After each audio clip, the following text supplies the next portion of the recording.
Hello, creatives. Welcome to season 2. I want to first off start out by saying thank you to all of you who have subscribed to my YouTube channel, have listened to my podcast, and are following me. So, thank you. I got a bunch of new followers and subscribers, and I just want to acknowledge those of you who've just started following me. I'm excited that you're here. And also for those of you who have actually let me know how you've enjoyed this podcast and how a lot of the stuff that I'm sharing here has resonated with you. So I just want to thank all of you, my viewers and my listeners.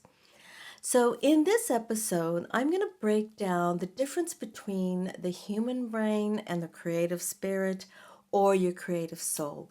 I think when we kind of break those two down and notice the differences between the two, we can really recognize when we are caught up in the human brain thinking and when the difference between when we do immerse ourselves into the creative spirit and the creative soul, what that feels like.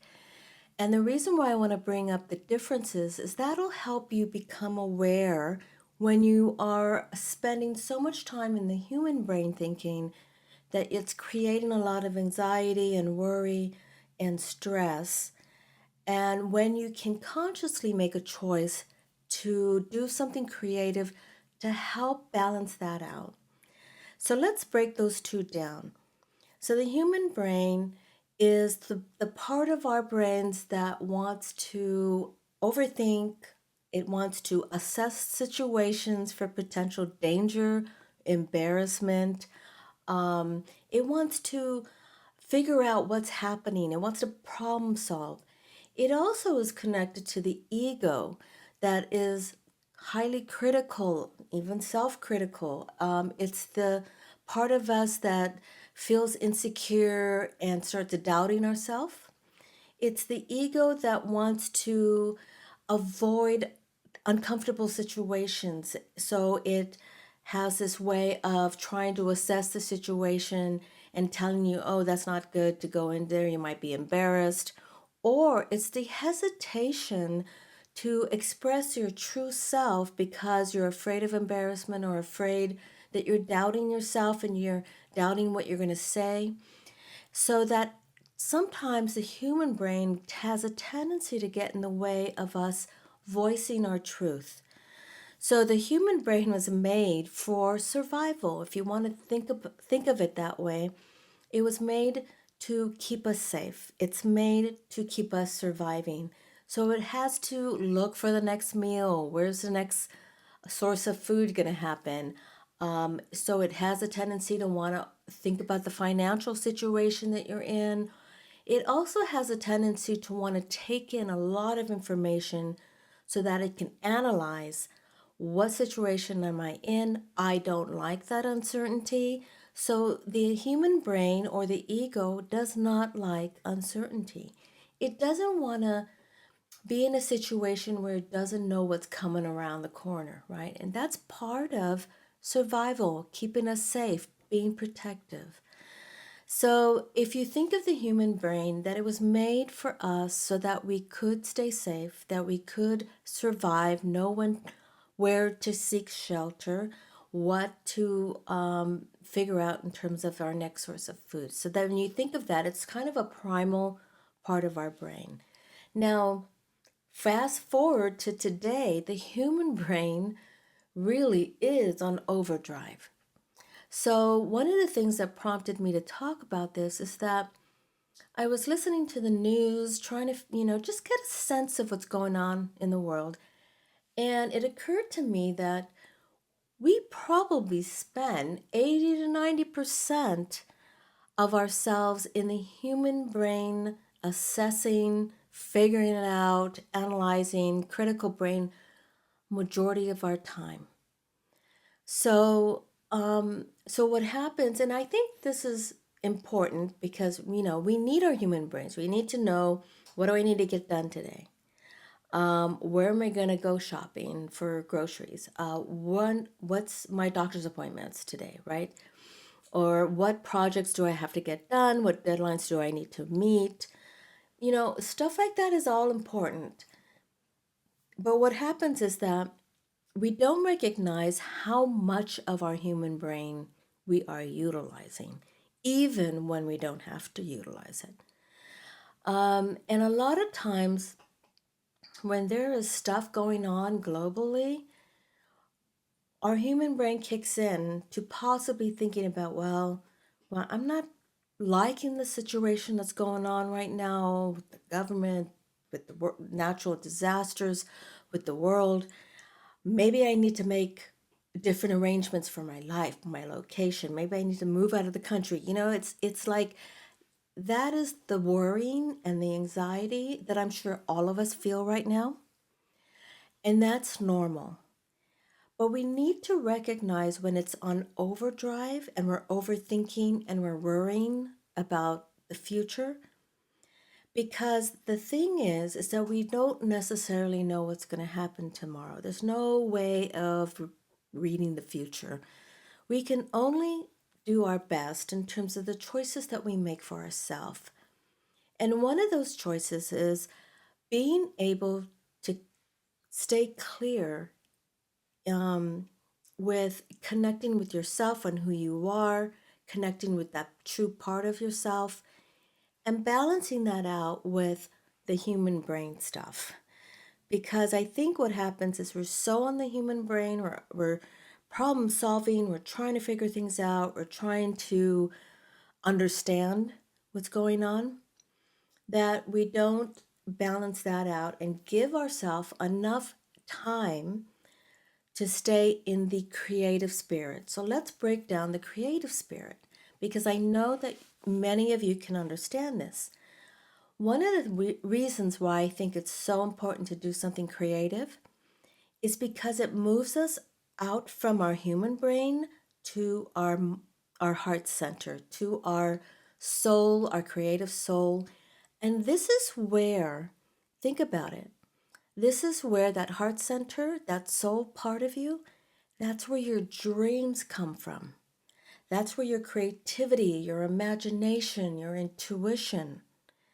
That is also a place where you gain calm, peace, reconnection to who you truly are, reconnection to the things that bring you joy, peace, happiness, love. That's where it comes from. And I think it's important to realize that if you're not spending enough time there and so much time in the human brain, especially when it's worrying about the future and, worrying about the issues and the problems going on in your life or the world, that can create a lot of anxiety and stress on your nervous system. So we want to balance that out because when we're creating something, and I'm talking about, well, I'll break it down in terms of when you're doing a creative project versus creative play. When you're just doodling or playing with collage and something that doesn't have high expectations or a lot of pressure put on it, that is where you get into that flow of connecting, reconnecting back to that creative spirit that's in you. And I'm going to talk about that first because when you're doing something creative that is simple, playful, that's bringing you joy when you're doing it, and it's fulfilling and nourishing your spirit and soul, you are now connecting to something that is real, which is the present moment. Sometimes what happens is we are spending so much time in the kind of thinking and replaying the past, regretting the decisions we've made, or worrying about the future and trying to figure out what that future is going to look like, that sometimes what happens is we're not in the present moment because the only reality we have control of is in the present moment. And that's what I love about creating something and being in that creative flow is that you are fully present. And that's what you have control of. And there's a lot of physiological and science around this because when we're doing something creative, we're usually using our hands, and this could be, maybe you're cooking something, or maybe you're gardening and doodling and collaging. That kind of moves you out of your overthinking and into something with your hands. And that can also bring you more into the present moment when you're feeling something with your hands, and then you're playing with paper on the surface or ceramics, and you're feeling the clay in the through your fingers. Things like that really help you to be present. Now, that process helps you reconnect with who you are, the things that really fill your soul up. And I think that you can relate to this because in that moment, all the noise outside coming from either the world or from our overthinking and overworrying and anxious human brain starts to dissipate. And not that it completely goes away 100%, but I know for sure for me, the volume of that noise starts to go down. And now I can focus and I feel more at peace in that moment. I feel more calm, less stress when I'm doing that. And I know you who have been doing something creative understand this. And in that moment, it's like you have taken yourself out of the human brain and put yourself in a place where now I have control of what's going on in front of me, that now I can feel more at peace and more at calm. Now, that is what you want to recreate over and over in your life. And that is what you want to practice over and over in your life, because you got to recognize when you're overthinking or over use of your human brain, because I think there's something about that that sort of drains us energetically. And there are times when we don't even realize how much we're using it, that we need to take a break. And what is required is that intentional choice to say, you know what, I'm really going to just go play the piano right now and just kind of get in the flow. Or I'm really just going to go tend to my garden and just take a break. This is why many of us do these things naturally. Oh, I want to take a walk and just get out away from the TV. There's an intuitive need to do that stuff. Or I just want to go for a drive into nature. Because when you're there, there's a whole different process going on inside of you, right? And I believe that is the essential nourishment we need, is connecting to creative spirit, connecting to your creative spirit by doing something creative. And it's not just that, it's just when we're in that moment that we start to have a clarity on some of the stuff that we might be feeling anxious about, or some of the stuff that maybe we're dealing with some difficulty, challenging times. We start to access a resource of wisdom and insight that helps us gain clarity around that. So remember, we use the human brain a lot of the times, and that is beneficial. But sometimes what happens is that that also works against us. And that's why I want to break that down, because think about what happens. The human brain also is essential when you go into college and you're getting education. We're using that a lot. When we're watching a TED Talk on YouTube, we're using our human brain, right? We're listening, we're trying to put together all the information that we're getting, and we're trying to gain an understanding. So I was thinking about my own experience when I think about this is when I went into graduate school to become a therapist, I just absolutely loved everything I was learning. I felt like, you know what, this is where I wanted to be. I had a longing for in-depth understanding of psychology and how people operated. But what happened over time as I became a professional therapist, right? I had many hours of practicing my internship and all that. I had gotten so much on the human brain linear side of life in general. And I know I really needed this to balance myself out because if you're like me, many of you creatives, little highly sensitive to our environment, we're introverts, right? We easily get overwhelmed.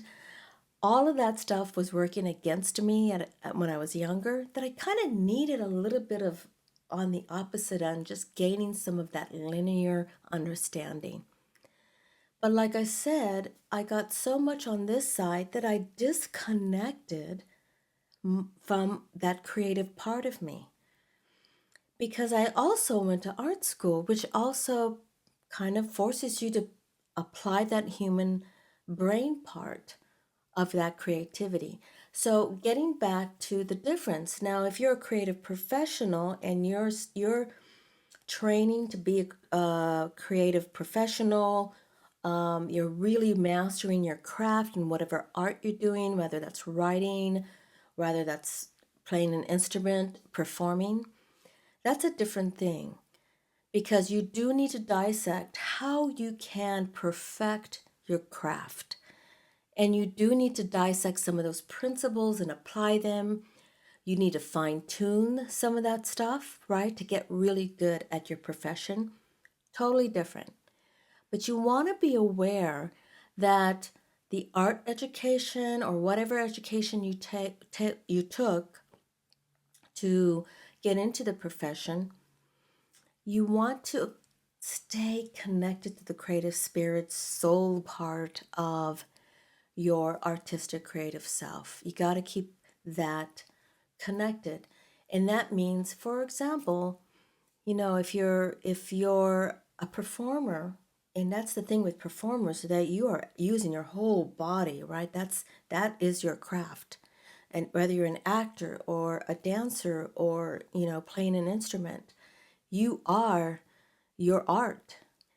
But you want to balance that out with doing something that is fun and playful, and it doesn't require you to use the human brain so much to fine tune your craft, right? To fine tune your performance.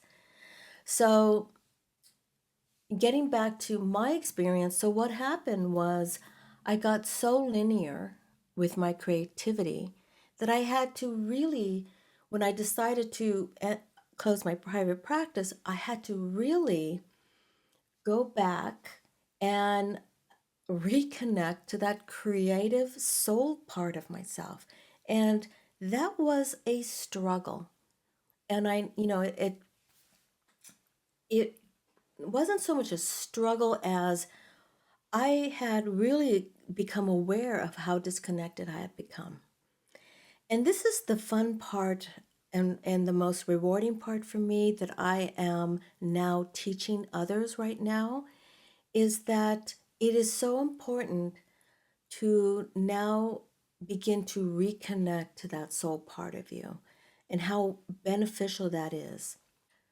So, the point of this podcast is I want you to start becoming aware of when that human brain is on overdrive and then making a conscious choice in that moment to take a break from that.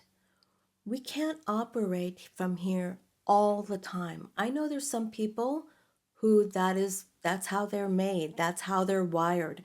They're so intellectual or so operating from that linear part of their brain that it's difficult for them to even understand the difference with the creative soul and operating from that part. The feeling part, right? And a really good example of this is sometimes when I was working with clients, I would ask them, how do you feel about that? The, these sort of cliche question, right? How do you feel about that? And oftentimes that would be actually eye-opening, because they would start their response with, well, I think I should, versus I feel as if, or I feel. And that always took a little bit of working, like, well, tell me how you feel versus what you think. Because think and feel are two different things. It's like you really need to reconnect to that feeling. And the feeling part, the emotional part, helps us connect to that true center of ourself. Because if you're feeling stressed, overwhelmed, anxious, worried, full of fear, that emotion is there for a reason. And it might be information. In other words, I believe there's intelligence in emotions. So if you're feeling angry or you're having an emotional response to something, pause and ask yourself, okay, what is this emotion trying to tell me? Oh, I'm feeling exhausted. I need some time to chill out. I need a nap. Or this emotion is because I'm cranky, right? Or I'm feeling angry because, okay, I'm feeling defensive. I am going through a tough time right now. I feel vulnerable, so I'm easily getting angry. It's not that I'm angry at that person, but that person triggered something, right? So I'm already on the defense. Or I feel really sad. And why do I feel sad? Because maybe I feel lonely, or I'm not fulfilling my higher purpose, or, there's intelligence in that. So that's why it's important to realize it's not good to use your human brain to intellectualize yourself out of an emotion, especially out of an experience. So I wanted to just give you those two sides of, and trust me, it's necessary for us. In order for us as human beings to be optimal and productive, we have to have those two sides.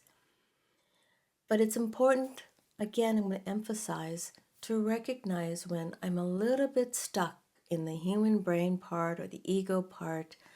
I really need to take a break and do something creative to gain clarity, to reconnect, right? Because when you reconnect to that creative spirit, you are also replenishing. Remember that.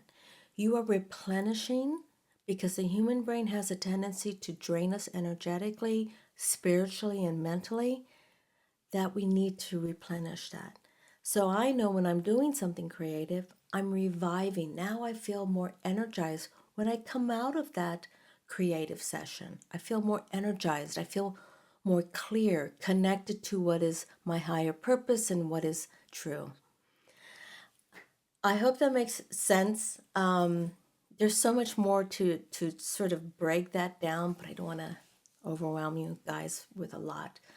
But I want you to just start thinking about how you can practice giving yourself that break from the human brain overthinking. And especially now, especially with so much going on with whatever's happening in the world, it is so easy to set ourselves into a place of fear and anxiety. I want to encourage you guys to take a break from that and do something creative. And remember, when you are reconnecting to your creative soul, your creative essence, you are connecting to your authentic self, and you are connecting to what is truly real. So remember that. All right. So thank you for listening. I hope that will encourage you to go start an art practice, or maybe increase the art that you're doing or creative practice that you're doing. Maybe you need to do it more often. And until next time, stay safe, stay healthy, and stay creative. Bye.